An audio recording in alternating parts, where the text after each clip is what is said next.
Halo teman-teman, balik lagi di Rumah Mainan Indonesia. Oke, kali ini aku kedatangan mainan baru nih, yaitu adalah Vespa. Oh iya, sebelum kita review, jangan lupa untuk klik tombol like, komen, serta subscribe ya teman-teman. Oke, langkah pertama kita nyalakan dulu ya Vespanya. Nah, di sini ada berbagai macam tombol. Nah, ini adalah tombol Bluetooth, music, untuk memperbesar kecil volume ya teman-teman. Berikutnya, oke, mari kita dengarkan ya suara musiknya seperti apa.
Apabila kita ingin maju, kita tekan ke atas ya teman-teman, lalu kita injak pedal gasnya, maka Vespanya akan maju ya teman-teman. Apabila kita ingin mundur, kita tekan lagi ke bawah, kita injak pedal gasnya, habis itu Vespanya akan mundur.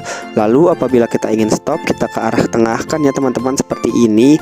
Setelah digunakan, kita matikan ya teman-teman. Nah, selanjutnya di sini juga ada lubang untuk mencarger ya teman-teman, mencarger Vespanya tuh seperti ini ya teman-teman di bawah.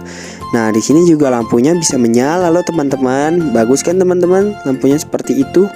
Oke teman-teman, sekian dulu ya video dari aku. Nantikan video selanjutnya, masih banyak mainan yang seru-seru dan keren-keren sekali. Oke, sekian dulu. Dadah.